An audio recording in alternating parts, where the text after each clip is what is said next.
ചെറിയ പാക്കറ്റിൽ വരുന്ന പുളിമിഠായി കഴിക്കാൻ ഇഷ്ടമില്ലാത്തവരാരും ഉണ്ടാവില്ല. ആ പുളിമിഠായിക്ക് ഉപ്പുണ്ടാവും, എരിവുണ്ടാവും, മധുരം ഉണ്ടാവും, പുളി ഉണ്ടാവും. ഇതേ ടേസ്റ്റിൽ നമുക്ക് പച്ചമാങ്ങ കൊണ്ടും ഒരു ഐറ്റം ഉണ്ടാക്കിയെടുക്കാം. അതിനായിട്ട് 5 പച്ചമാങ്ങ എടുത്തിട്ടുണ്ട്. 5 പച്ചമാങ്ങയും ഒന്ന് തൊലി ചീവി എടുക്കാം. ഇപ്പം ഇതേപോലെ എല്ലാം തൊലി ചീവി എടുക്കുന്നുണ്ട് ഞാൻ. ഇനി ഈ പച്ചമാങ്ങ നമ്മൾ അച്ചാറിനൊക്കെ അരിയില്ലേ, അതേപോലെ ചെറിയ പീസായിട്ട് അരിഞ്ഞെടുക്കണം. ചോപ്പറിലിട്ട് അരിഞ്ഞെടുത്താലും മതി. എത്രത്തോളം ചെറിയ പീസാക്കുന്നോ അത്രത്തോളം നല്ലതാണ്. അത്രത്തോളം കുറച്ച് വെന്താൽ മതിയാവും. ഇപ്പം ഈ പച്ചമാങ്ങ അരിഞ്ഞത് ഒരു പാനിലിട്ടിട്ട് കുറച്ച് വെള്ളം ഒഴിച്ചിട്ടുണ്ട്. അതൊന്ന് വേവിച്ചെടുക്കാം. ഒരു 5 മിനിറ്റ് ഒന്ന് മൂടി വെച്ച് വേവിച്ചിട്ട് ഒന്ന് ഇളക്കി ഇട്ട് കൊടുക്കാം. അത് വീണ്ടും ഒന്നും കൂടെ മൂടി വെച്ച് വേവിക്കാം.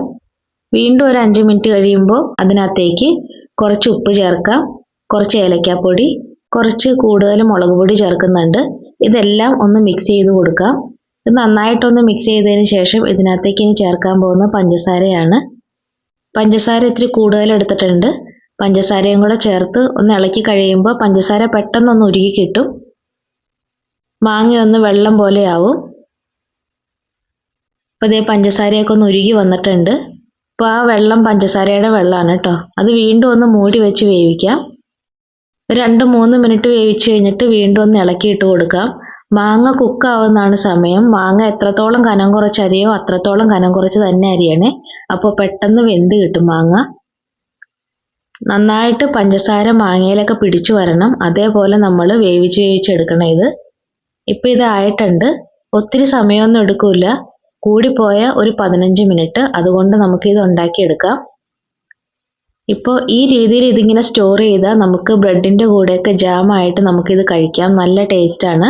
നല്ല പുളിയുണ്ടാവും, മധുരം ഉണ്ടാവും, ഉപ്പുണ്ടാവും, എരിവും ഉണ്ടാവും.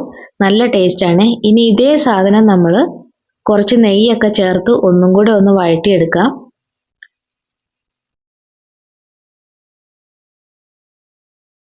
ഇപ്പോൾ നന്നായിട്ടൊന്ന് കുറുക്കി യോജിപ്പിച്ചെടുക്കണം ഇത്. ഇനി ഇതിനകത്തേക്ക് നമ്മൾ ചേർക്കാൻ പോകുന്നത് കോൺഫ്ലോർ ആണ്. ഇപ്പോൾ ഇത്രയും കോൺഫ്ലോർ എടുത്തിട്ടുണ്ട്. അതൊന്ന് വെള്ളത്തിൽ കലക്കി എടുത്തിട്ട് ഈ മിക്സിലേക്ക് ചേർത്ത് കൊടുക്കാം. ഇനി നല്ല രീതിക്കൊന്ന് ഇളക്കി കൊടുക്കണേ. ഇതൊന്ന് തിക്കായിട്ട് വരണം. അതേപോലെ നമ്മൾ ഇളക്കി കൊടുക്കാം. ആവശ്യമുണ്ടെങ്കിൽ കൂടുതൽ നെയ്യ് ചേർത്ത് കൊടുക്കാം കേട്ടോ. അപ്പോൾ പെട്ടെന്ന് ഇതൊന്ന് തിക്കായി കിട്ടും. ഇതിനകത്തേക്ക് ഞാനിപ്പോൾ ചേർത്ത് കൊടുത്തിരിക്കുന്നത് വെള്ള എള്ളാണ്. ആ എള്ളും കൂടെ ചേർത്ത് വീണ്ടും നന്നായിട്ടൊന്ന് ഇളക്കി കൊടുത്ത് ഇപ്പോൾ അതൊരു നല്ല തിക്ക് പരിവായി വന്നിട്ടുണ്ട്.